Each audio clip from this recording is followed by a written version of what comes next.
So here we go, everybody. Welcome to another edition of In Pictures, the show where I'm joined by special guests. And today I'm joined by former Town midfielder Simon Milton. We're here back at Punch Studios. Big shout out to Joe and the team for allowing us to film here once again. But Simon, thanks for joining me. How's things? Yeah, things are good. It's a pleasure to be here. I know I took some chasing. I thought I might have to bring you out to Ghana to do the interview out there. I'm sure you'd have enjoyed that. Yeah. But yeah, glad to finally get here. I've watched a few of the ones you've done already and enjoyed them. So yeah, looking forward to my turn. Yes, my friend. We've got some great pictures, and I'm going to ask you this question. We've got a drum set, we've got a few guitars. We're here at a recording studio. Any instruments? Can you play them? I'd love to say yes. I really would love to say. I absolutely love music. Always got music on all my life, but I can't sing, can't dance, and can't play anything. Do not worry, my friend. I'm the same. I want to try, but let's just enjoy the music. Let the experts and the musicians do that. And let's talk about your Town career then, my friend. A journey from non-league to the Premier League. Got a great picture to start off. Just you're in action. So how did the move sort of come about? Because you're come from London, but then you're locally in the town for Bury Town, Thetford. You came on trial in '87. Yeah, memories of that. Yeah, it's a journey. Everyone's got a journey. Some of the journeys now are joining an academy at 7 and 8 and working their way through. Obviously, it wasn't like that in my day, and I missed all the professional youth football. I played non-league football. I was born in Fulham. I played school football, as much as I could. Loved football. Then moved to Thetford with my family when I was about sort of 12 or 13. Finished my schooling at Thetford, played for Thetford Lads, played for Thetford Rovers, played for Thetford Town, and then played for Bury Town. And, I'd probably 5 or 6 good years in non-league football from, 17 to 23. And normally at 23, that's your chance gone. But I was a late developer and I was getting better and I was getting stronger. Enjoyed my time at all of those clubs, gave me the grounding. And then finally got offered a trial under Bobby Ferguson. Charlie Woods was involved. And, went for a trial and then started playing a couple of reserve games at Portman Road, which was crazy, absolutely crazy.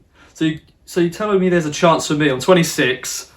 If I really put myself to it, can I do it? I play 5-a-side on a Wednesday. Do you reckon it could happen? Well, I don't want to be the one that shatters illusions. Yeah. But normally, 26. But I was late, yeah. You're late. And there is players who are, have come into the game later and they've had a good level of football. And it's not just, one thing that I learned is quite quickly, it's not just about talent, because the minute you walk in that door, my God, everybody's talented. Yeah. You've gone from playing non-league football, where you might play in a game, you might have some top talent every now and again when you see it.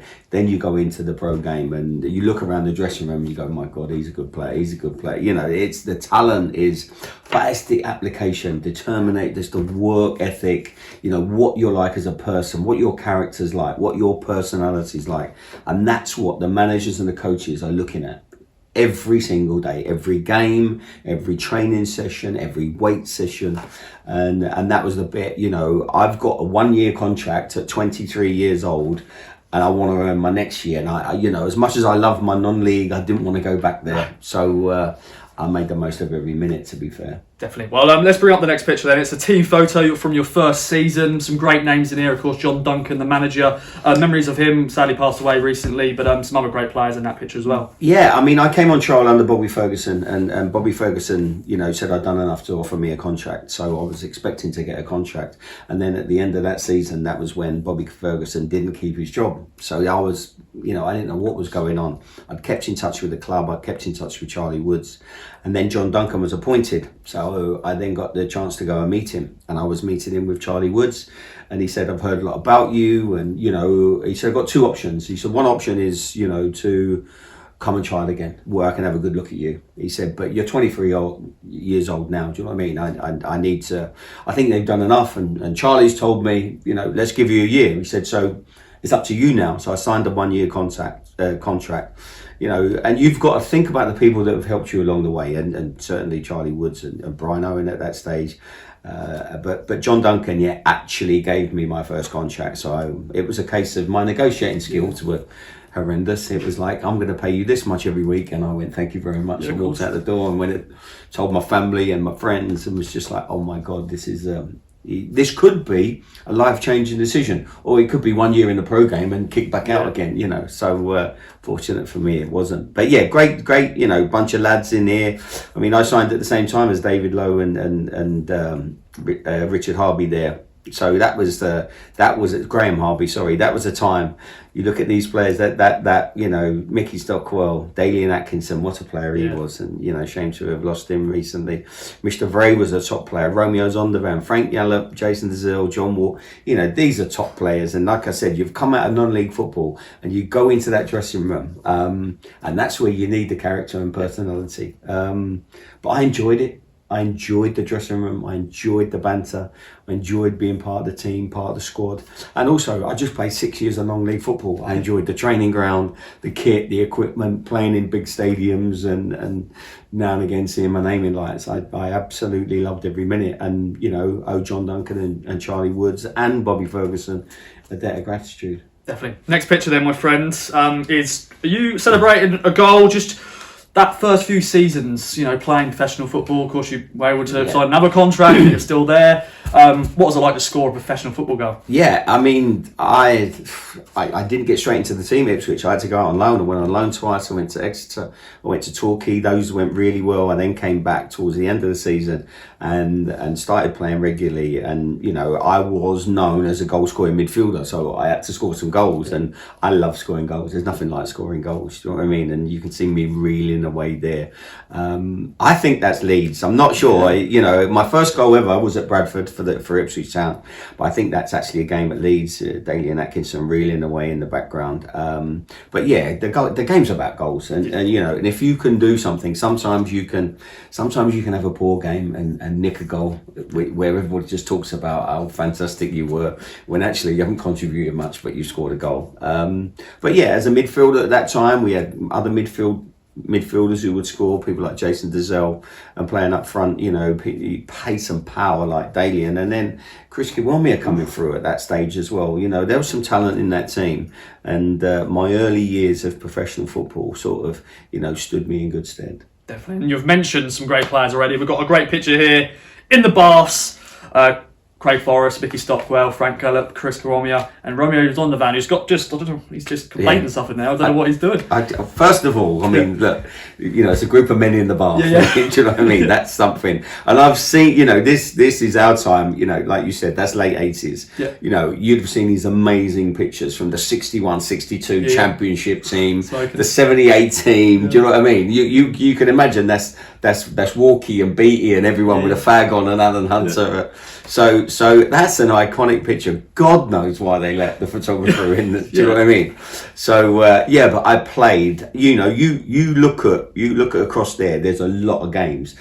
10 years, Craig Forrest, Mickey Stockwell testimonial, Frank Yallop testimonial, me testimonial. Chris Kiwomia played a lot of games. Romeo Zondervan. So top players who played a lot and really close friends. Frank was over recently. Romeo was over recently. The only one we haven't seen for a while is Craig. I can't wait for him to come back over and join us at the ex-players dinner. But yeah, moments like this, you know, that was it. You've just played. We're smiling, so hopefully we've won that game. Do you know what I mean? But it's, you sort of finish, get changed, chuck your gear in, go and sit in a nice hot bath and just, you know, just chill after a decent 90 minutes. I hope that day. Definitely, my friends. We're going to have a little pause here. We're going to go into colour pictures now, sorry. Wow, yeah. We've gone from black and white. Black and white to colour. Do you know what? I really like the old black and white ones. Yeah, me too. I like just how they just look. To be fair, nowadays, sometimes I turn some of the colour pictures into black and white. You've got effects and settings you can do. So, look amazing. Well, let's get right into some colour pictures. And we're back with some colour pictures, Simon. We're going to start off with the Hospital Cup, your first trophy you're going to lift. Here with John Walk at Carrow Road against Norwich. It was a competition, that pre-season competition, you know, trophies up against your local rivals, memories of playing in those games and this picture as a whole. Yeah, I mean, you know, a pre-season fixture, Ipswich versus Norwich, can't see that happening now, you know. But yeah, amazing. The Hospital Cup goes way back though, years and years and years. So they reintroduced it, and we played them. And yeah, we're looking forward to the season. They're looking forward to the season. I'm pretty sure that we're in Division 2 and they're in Division 1 at that stage as well. So we're going to Carrow Road as a pre-season friendly. If we're in the same division, we probably wouldn't be playing each other. Do you know what I mean? So, and we won 4-0, and I think I scored after about 7 minutes. Scored really early. And for me, I was born in London, but I moved to Thetford, which is a Norfolk town, which is a Norwich town. Yeah. And then obviously I go across and sign for Ipswich. So going back to Carrow Road and being involved, I went for a trial at Norwich, when I was like 15, 16, no. So actually it was quite nice to go back and go, remember me? Yeah. And any goal against the Norwich, I did score a much bigger goal than on this occasion, so we can talk about that in a moment. But yeah, look, Johnny Walk, what a player. I mean, Johnny Walk's career here, and then he went off to Liverpool, then he came back again, do you know what I mean? And Johnny was back, and we just, it was almost like we had this superstar celebrity in the dressing room, do you know what I mean, who trained when he wanted. Do you know what I mean? It depends. If we were running around Christchurch Park or Chantry Park, John wasn't coming. No. He was in Jack's Caff. Yeah.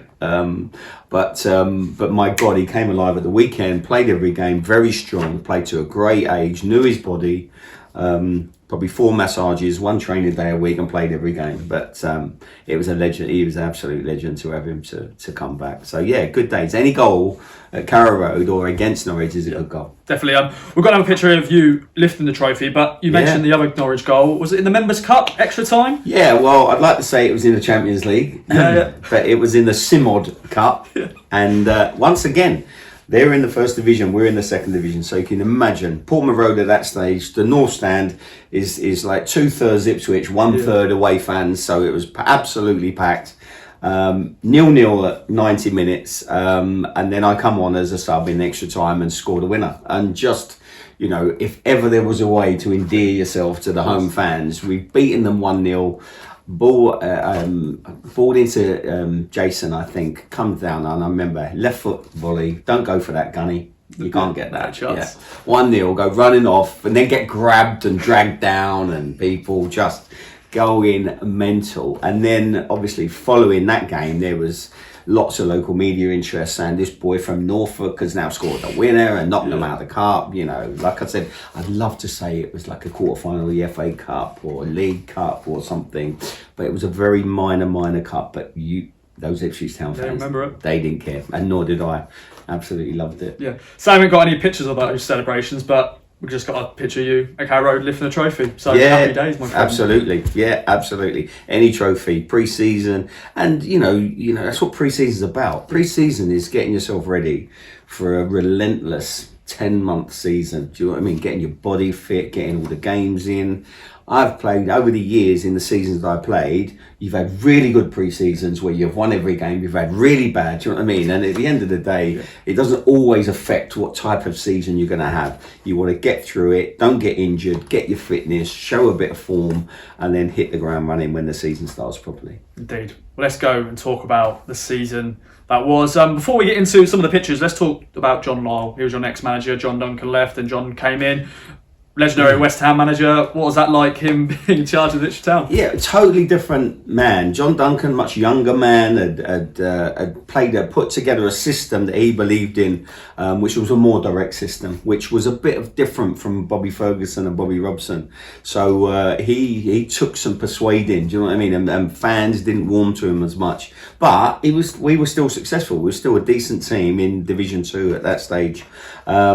And then he was replaced by John Lyle, who just came in, who's just this most amazing man, this father figure to all of us, knew the game inside and out, came in with Mick McGivern, who's a totally different character from John Lyle. John Lyle is the manager, the strong character, but you can have a proper conversation with him about anything. And Mick McGivern is a much more methodical, go and put the cones and training and set pieces and all that, whereas John was just a football genius. And we warmed to him immediately. And it was funny because before I signed for Ipswich, when I came on trial, we played West Ham in a reserve game and I scored from about 25 yards. And John Lyle was at the game. And when my first meeting with John Lyle in his office, he talked about that goal. So these people, it's their life. That's all they talk about. He said, I remember. And I said, well, and I told him the story. I said, I didn't actually sign then. I said, because Bobby Ferguson lost his job, and then I signed sort of the following year. He went, oh, wow, I didn't know that. He said, we'd have looked at you after that, so football's like that, you never know. But he put together a plan of the way that he wanted us to play, which was a much more of a passing game. You still had to be fit, you still had to fight, you still had to have the character that he wanted you to have in the team. He brought in some good players as well, some good experienced players. And, the club went up a level, definitely went up a level with his experience and everything like that. But not to a level that there was massive expectation that we're going to get promoted, just to a level that we've got this very experienced manager in, and if he works his magic, brought a couple of lads in from former West Ham as well, Paul Goddard, Steve Whitten, who both done amazing jobs, and we just got a team that would fight for each other and that would be relentless week in, week out, going to get a result. And that team did just that, and of course John doing that. Let's start off with the celebrations at Oxford in the dressing room. What a season it was! So many different ups and downs during the season, of course. But this is a great picture. You're there with some champagne and just celebrating. There's a shock. David Linnigan, of course, in the suit. Of course, he missed the end of the season with injury. Of course, Jake Zell was captain, of course, as well. Local lad, charity boy, and he's captain inside. But that celebration at Oxford dressing room, I'm sure that was amazing. Well, because at the end of the day, you want to get promoted. Yep. So a promotion season, you want to get promoted. You'd love to be champions, but you want to get promoted. This picture is us just getting promoted. Yep. So we now know we've done it. And it was hard the last few weeks of the season trying to get results. I remember we got beat, I think, at Bristol City, when you're just like, come on, just get us over the line.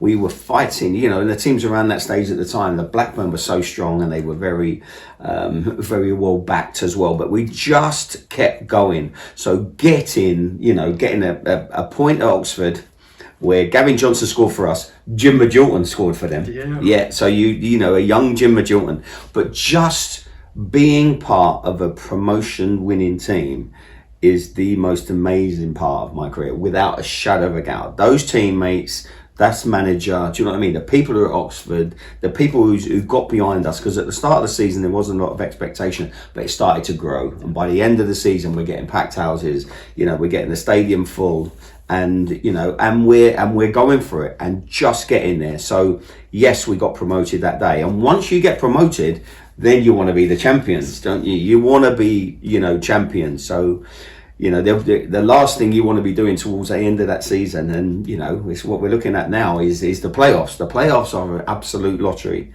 So very, very difficult to win and come through the playoffs. So to be able to get promotion that day at Oxford, and then, win the game as well to get us promoted as champions was absolutely massive. Indeed, we've got some great pictures back at Bourne Road on the pitch. Let's start off with the iconic picture from this season. Yourself, Jason, Chris and John Walk with the trophy. I'm sure you love this photo. That's, probably one of my favourite photos in football. If someone would have said to me when I leave, I'm playing for Bury Town at 23 years old, playing good non-league football with good teams like Sudbury at the time, Stowmarket at the time, Braintree at the time, all good teams, you know what I mean, that I'd come out of there, and then a few years later I'd be on the main pitch with Dazelle, Kiwomia and Walkie celebrating promotion, and I'm going to be a Premier League player the following season. I'd have absolutely bit your hand off. And, Walkie was so good for us. So if I looked at our team, we had, my position in the team was like a Gavin Johnson, like a Mickey Stockwell, like a Neil Thompson, like these hard-working, do you know what I mean, people, Romeo Zondervan. Walkie was just a different level. Playing centre half at that time with David Linnigan, do you know what I mean? But my God, he was just an icon. And then I think for us, if I look at our team, the icing on the cake in our team was these two. Dazelle and Kiwomia are, as much as anything, the reason that we got promoted. And obviously, one goes to Tottenham, one goes to Arsenal, whereas the rest of us just stay here, But what I'm saying is, our job was to keep them going. Because when Dazelle and Kiwomri are on form, the team are on form. Yeah. So it's just getting into them. Come on, lads, we need you today. You know, if you two play well today, we'll win today. And the manager's saying that, and the team are playing that, and you want them. And that's whether it's home, whether it's away.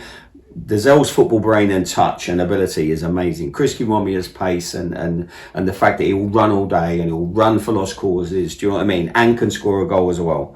So I always look at that team and all that, and we kept Dazelle and Kiwomri going week in, week out. And that's where we ended up. And obviously these guys, you know, still, you know, great friends of mine now. Yeah.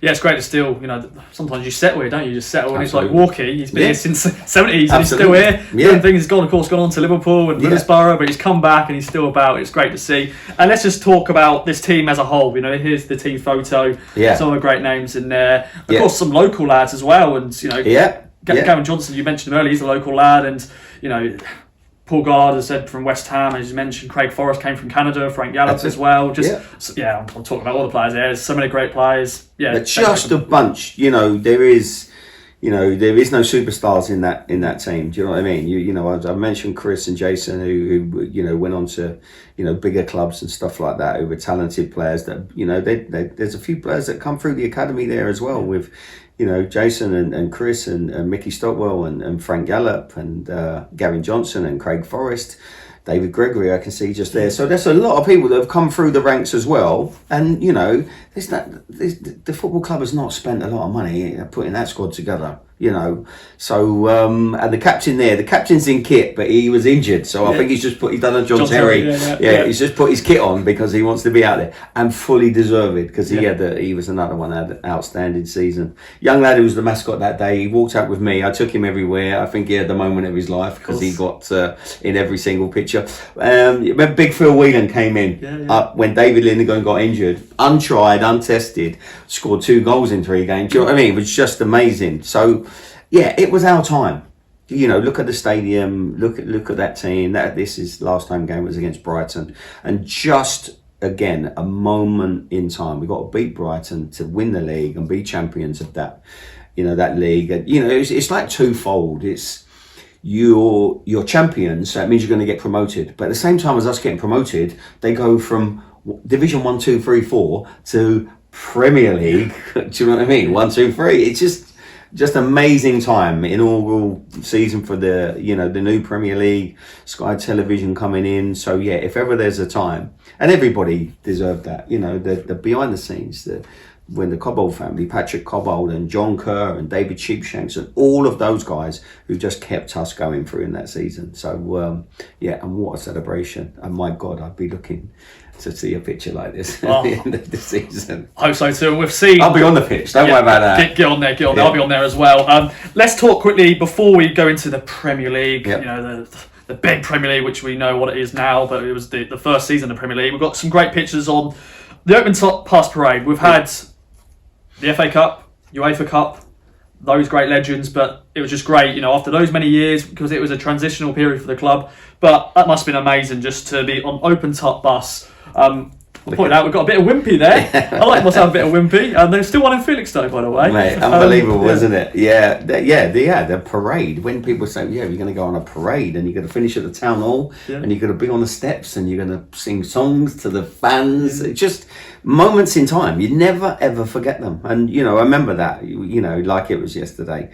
On the top of that bus, all the people leaving and then driving through the town. The town, you know, this town needs that. Do you know what I mean? It needs the football club to be successful for moments like this, because everybody can remember where they were. I remember driving as we're going along, and then all of a sudden I see all the youth team are lining the streets as well. You know, just amazing time. Which, like I said, you finish in the town hall, you're, you know, just welcomed, like, you know, the football club has just achieved something amazing, and it is a time to have celebration. But yeah, moments that you'll never forget, and just enjoyed going around the town and seeing all of our fans. Definitely. And before we get onto the Premier League, we just got a picture of you in the director's box, just clapping at the Brighton game.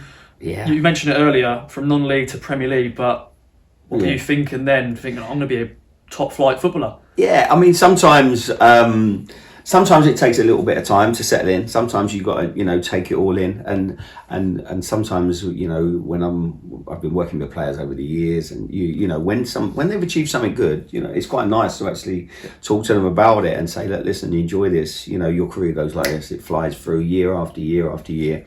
But yeah, that's a moment in time, being able to, because obviously when the final whistle went against Brighton, then you lot, I don't say, I'm not sure how old you was then. I wasn't born. You wasn't born. Yeah, that makes Sorry. me feel great. But everyone who just steams on the pitch, do you know what I mean? No chance of keeping anyone off the pitch. Everybody wants to run on. And so eventually we get away from there, we get off the pitch, and we all come back on the director's box, do you know what I mean? And the whole pitch is just like a sea, isn't it, of heads, and everybody wants a piece of it. And I just remember going back in the dressing room afterwards, and John Lyle just spelling it out. He just talked about what we just achieved as a group, what we set out to do at the start, and how along the way, do you know what I mean? But what we'd achieved, and don't forget these times.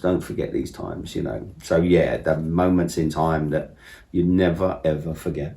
Definitely not. And let's go and talk about the Premier League. I'll take these away from you. Let's bring in some great pictures of the Premier League era. And we've got to start off with the iconic picture. I'm sure you love this picture. Celebrating against Spurs. First few years, the kit, the laces, the Umbro. We're back with Umbro now, which is great. But what's your memories of scoring in the Premier League and just that season, then first 2 seasons? Yeah, I mean, listen, the Premier League was relentless, hard, made some signings, but the injection of cash, the top teams were so good, and obviously we got to fight our way and get used to the Premier League. And we started really well. I had quite a lot of injuries in the Premier League and missed a load of games. But, I remember this game. I use this photo a lot for presentations because it's, if I could have a photograph of the pinnacle of my career, that would be it. If I'd played for England, it'd be an England photo, but I didn't.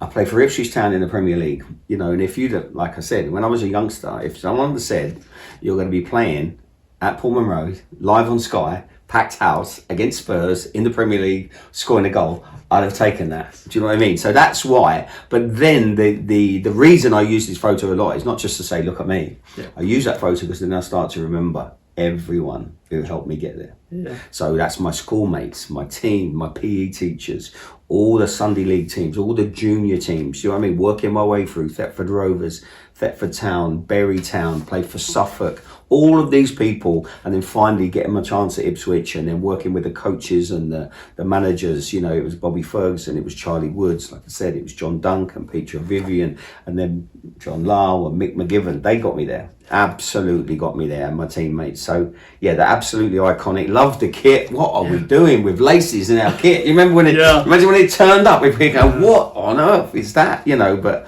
absolutely iconic. I've got that shirt in a frame somewhere at home. I've got the replica one as well, and iconic with Umbro. And obviously, like you said, we're back to Umbro now.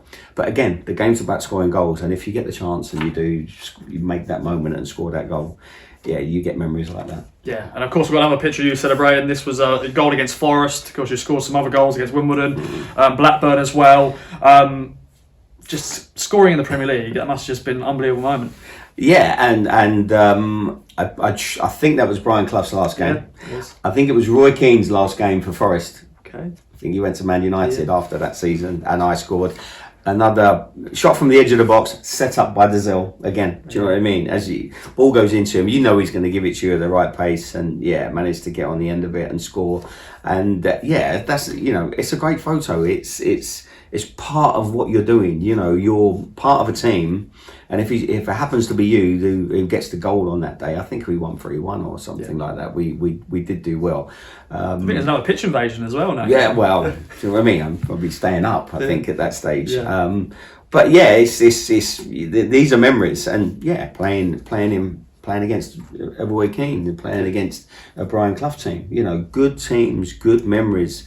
Once again, with coming out of a non-league background, you just appreciated every single minute, every year, every game, and every day, and it was a privilege to be a professional footballer, and to end up staying my whole career at the same club after coming in so late, was an absolute privilege. Definitely. And let's talk about the following few seasons, of course, a few injuries in the Premier League. I want to quickly bring up this picture here. We've got some great players. Boncho Guenchev, of course.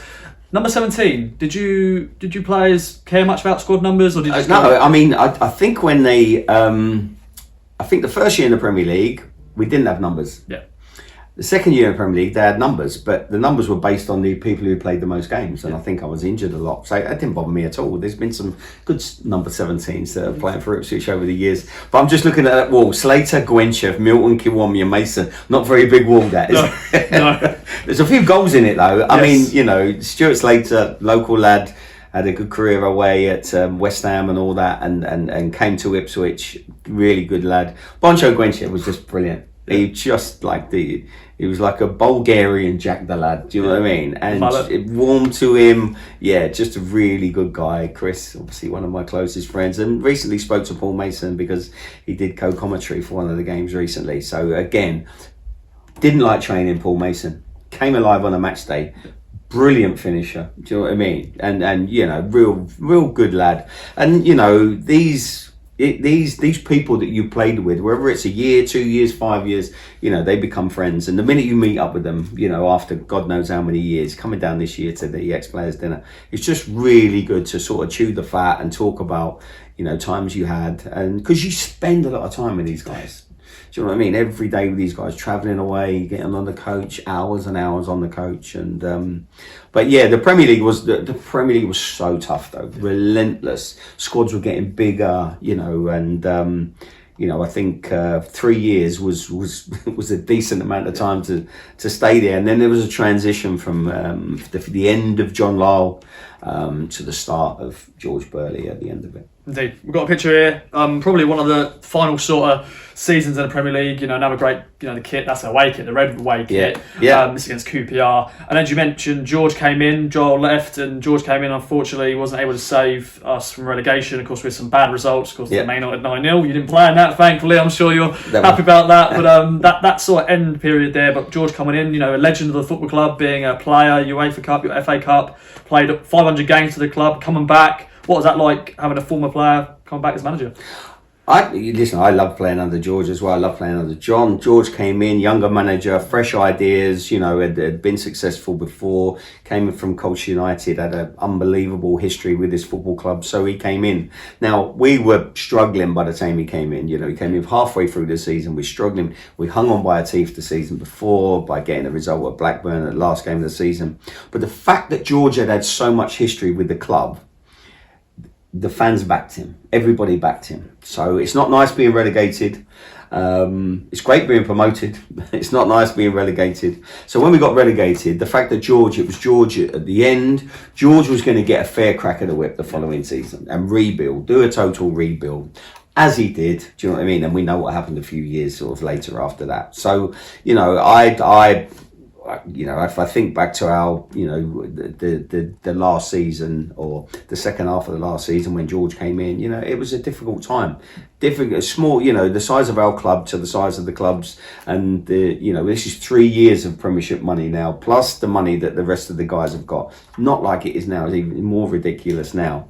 But it was tough, and finally sort of got relegated after 3 years, and then George had a go of rebuilding the squad over the next few years. And and then building his team to get promoted again in 2000. Definitely, and you're still playing games. And we've got a great picture here, just you in action. This is a very controversial kit, very Marmite with Town fans. Your thoughts on that kit and just your end of your time at Town? Yeah, I think that's about 96, 97. Do you know what I mean? And I remember the kit. I remember it being, it's just weird. Like these days, it's like the shirts that the players wear, like made to measure. Yeah. Whereas here, the kit man would go, right, who's the biggest player? Oh, Linney, right. He's extra large. Everyone else is extra large. So they're all. I've seen some pictures of Tarico in a shirt. Oh my God, it was ridiculous. Because as footballers, we're not very big. Do you know what I mean? I can see how baggy that is. Yeah. But yeah, it sort of faded from blue to white on the top on the shorts. But I liked the sort of 96 season. I was player of the year, supporters player of the year in 96, which was fantastic to get voted after being here for a long time as well. And George is just rebuilding his team. Do you know what I mean? And it's you can see the shoots sort of going. And yeah, I enjoyed my football under George. My last few years under George, and then my 10th year, getting a testimonial that was awarded by the board for sort of long service. And again, if someone had said you're going to sign a 1-year contract and end up, playing over 300 games and getting a testimonial, you'd be thinking, yeah, I think I'd take that. Definitely. And you mentioned your testimonial. We've got a great picture here of you. Was it your family, your kids? At Portman Road against West Ham. Was that your choice, West Ham? Charlie Woods helped me, and Harry Redknapp was the manager of West Ham. And I went down to see Harry Redknapp. They're playing Arsenal in a quarter-final of a League Cup game. And it's on a Tuesday night. And I'm going down to meet Harry Redknapp after the game with Charlie Woods to talk about. Anyway, West Ham get robbed, lose, like last minute. And I'm thinking, oh my God, I've got to go and see him now. But anyway, Harry Redknapp was like, Simon, Charlie told me all about you. We're going to do it. We're coming down on the day. We'll play. We'll come back. Won't stay overnight. No expenses. And it won't cost you a penny, son. I was like, oh my God, what a wonderful man.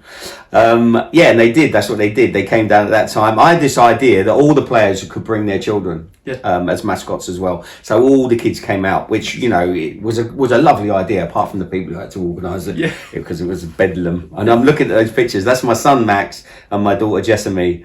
And look at her there. She's 31 now. Yeah.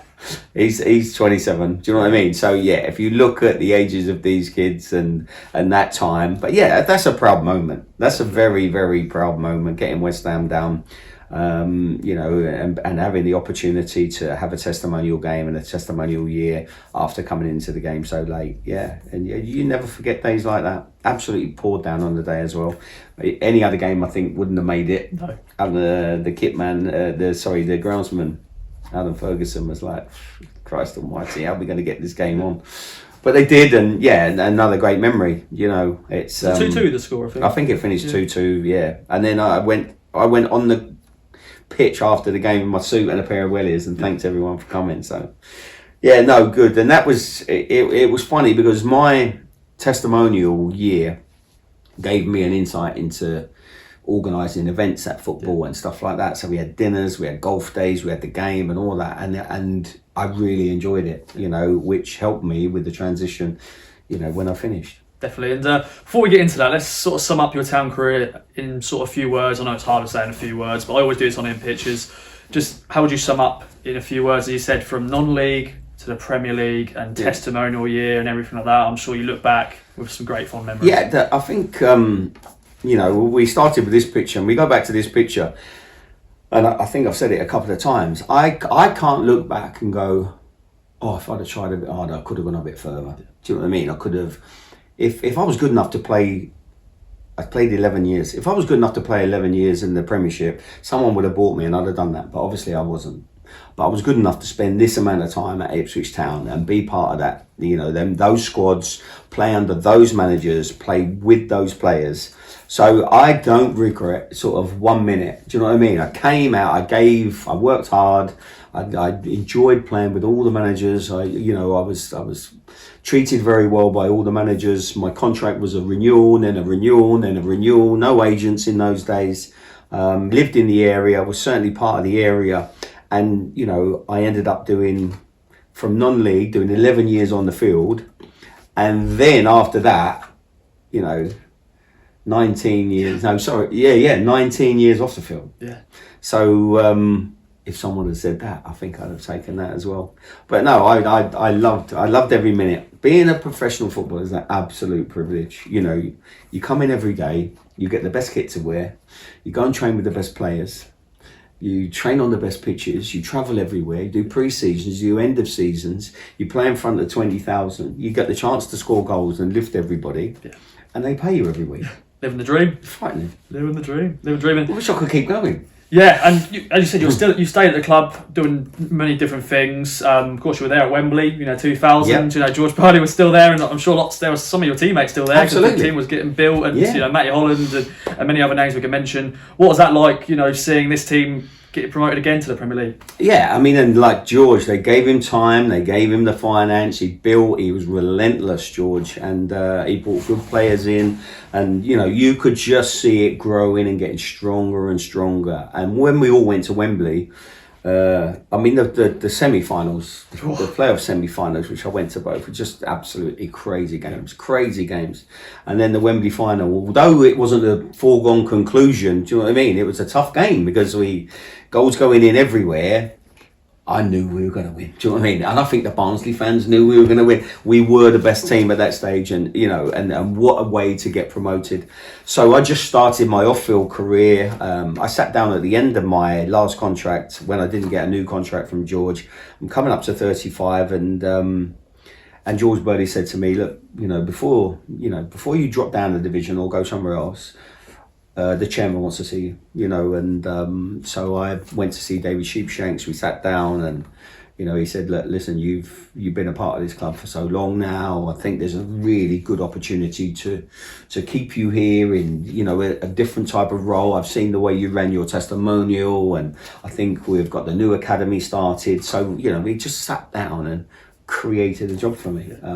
I'll never forget that, and he's a massive friend to this day. So for me, the transition from football is like, 1 minute I'm playing, next minute I'm sort of with the lads, taking them on player appearances, helping promote the academy, and going to the schools with the community departments, doing presentations to assemblies and things like that, which I loved, absolutely loved. And then it just evolved and evolved and evolved.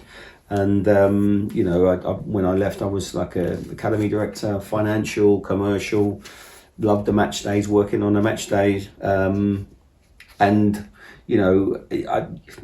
left because I got offered an unbelievable opportunity, but also the club wasn't in a great place in 2017. I just thought the soul had gone out of it, which is why I'm so pleased to be back in now, and our new owners, our new management, our new manager, and everything my God, they brought the soul back into our club. And of course, the 29,000 people who've been turning up. Yeah, it's been amazing. The last few years under Game Changer and Kieran McKenna. What's that been like being back at club? You brought good old Marcus Sturt back a few weeks back or a few months back for the Plymouth game. That must have been great, and just seeing former teammates again. You said you got the dinner, and of course you got the Future Stars charity that you do. I appreciate your time, because I know you're a busy man. You're at Ghana and doing other bits and bobs. But yeah, let us know what you've been up to and any future plans. So when obviously the club gets sold, the new guys come in, they start putting their management in place, and at the time the football side of is not stable, which it needs to be, and it really began to get stable once they appointed Kieran. They made other changes, the last regime and then the new regime, and Kieran McKenna comes in, and the club is stable off the field, but now it gets stable on the field, at the training ground and everything else like that. But one of the things that Mark Ashton did quite quickly is he sort of held a hand out to former players, and he asked Matt Holland and I for a meeting. So we had a really good meeting with him. He wanted to engage the former players. He's been involved in football everywhere, but this is a brand new area. Spoke to a lot of people, and a lot of people said, "Oh, you should go and meet these guys." So then we organised an event that Mark wanted us to organise in the Players' Lounge.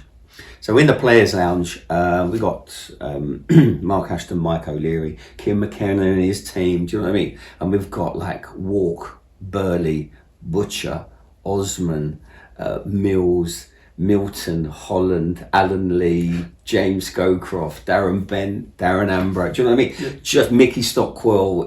just a whole group, because that's what they wanted to do. And what they wanted to do was tell us their philosophy. And Mike O'Leary first, presentation to the group about Game Changer. This is who we are. This is how we negotiate the club. This is what we did. This is where our finance comes from. And, we're well backed and we're well versed. And then Mark Ashton did a presentation about the community, the fans, the team, the recruitment, the finance, commercial sides, the stadium and everything. Do you know what I mean? Both of them, excellent. And then you got a 36-year-old Kieran McKenna is going to tell us about football, and you got Butcher and Mills but my God, it was the first real time that I'd met Kieran, and he came alive. He absolutely came alive. It was all he was talking about. A big presentation. This is what my philosophy. This is what I do. I know the history of this club, and this is what I'm trying to bring to this club. And and everyone was like, wow. So it was just so nice. They engaged with us all and then spread the coaching staff and management around. Do you know what I mean? We had a lovely dinner, you had a chance to talk to everybody. And from then, you've engaged these people. And then it's gone on to another level now. So Matt and I were recently named sort of, club ambassadors, for the first club ambassadors, because he wants us to do well. And basically what we're doing is we're running a former players department, for the club on a part-time basis. So we're in and out. There's stuff that we're doing constantly. Matt has been doing some interviews recently. We were up at the training ground yesterday. And the training ground is buzzing, absolutely buzzing. And you mentioned it. We want to look after former players. We've got an amount of seats in the director's box now that I fill with former players. So, and Brian Hamilton helps us, Terry helps us, Russell, Matt, people who come to games, just recently, seen Chris Kiwami in there, Jason's been in there, everyone. And then we obviously had long conversations with Marcus Stewart. And wanted to invite him, and the time was right, and he came down the Friday and did some interviews as well. And then we decided what we were going to do on the pitch, and that was it brings the hairs up on the back of your neck when you're talking about it, because we just wanted to show the support that was out there for him, and no big. Not taking him around everywhere, just, and the place was silent. George Burley's looking over the director's box because we've been in the ground the night before, just having a chat. But just, listen, we're with you. You know what we're going through. We didn't need to talk about the illness. Everybody knows. It was much more about people showing their support for him, appreciation. And he loved it, absolutely loved it. Loved being part of it, and, we're going to see him again. So bringing people back like that, we had Franz Tyson here recently, and when these players are around, they now know, they send us an email, well, I'm coming to that game, or I'm coming to this, but everybody's coming to the Shrewsbury game. So I love it. Our ex-players dinner is on St Patrick's Day, the Friday night. So there could be a few paddies around, but everybody is coming, to that game. So Shrewsbury will be full, loads of former players. We have the Hall of Fame dinner every year, new inductees into the Hall of Fame, and then people take their sort of, their spaces for the game. But that has really been influenced by the football club. Yeah. The new management these people, we've got former players doing the co-commentary on iFollow, we've got former players. I took Roger Osborne, I don't know if you saw it, I took Roger Osborne to meet a 100-year-old fan. Wow, yeah, I remember seeing that. The media department said, what can we do? So we turn up at this guy's house, he's 100 years old.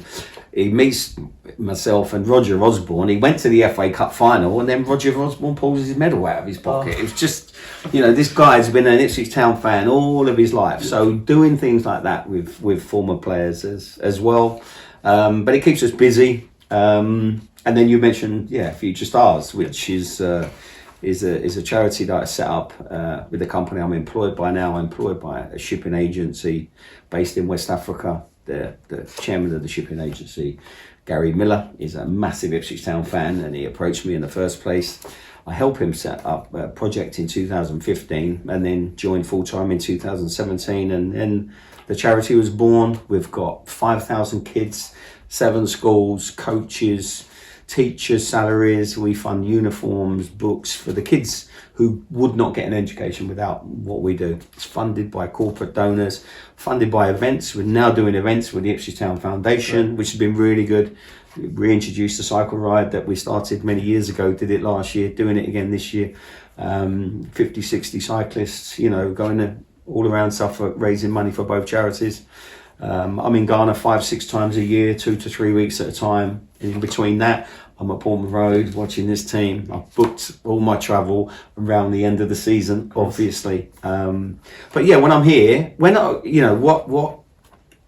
left the club, I left my job.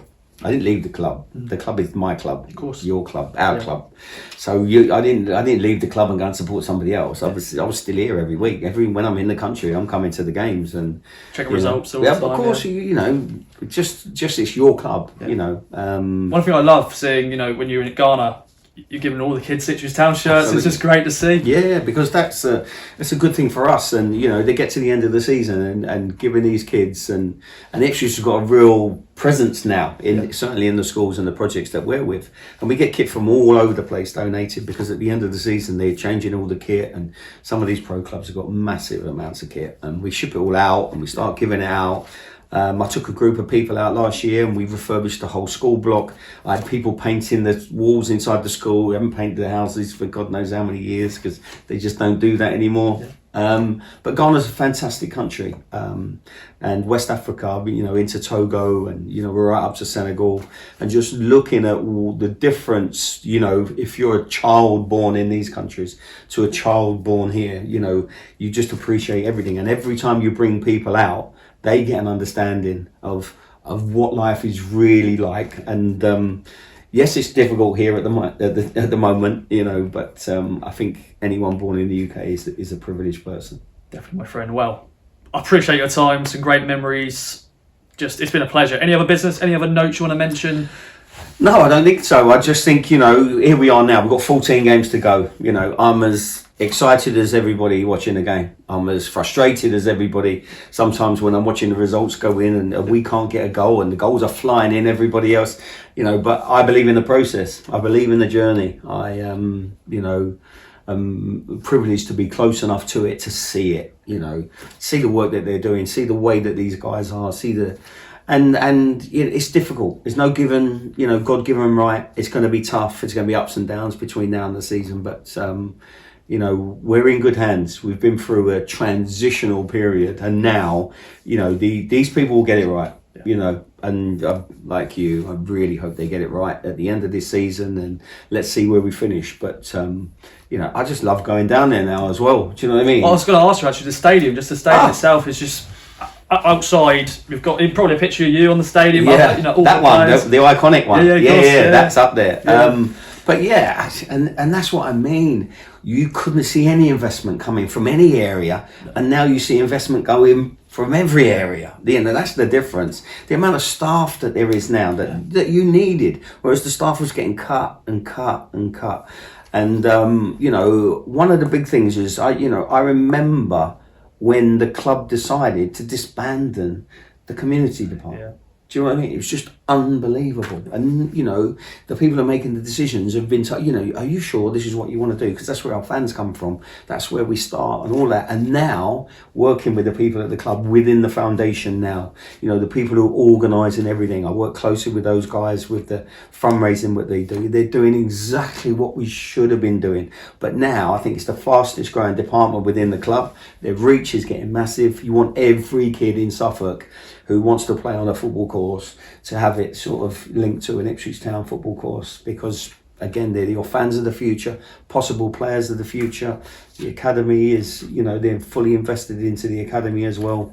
You've got a pyramid there. At the top, you've got the first team, and then you've got the right the way through the academy teams, development centres, and all of these, the kids, football mad kids, and boys and girls now. Yeah. The women's team has taken off. There's had more investment as well.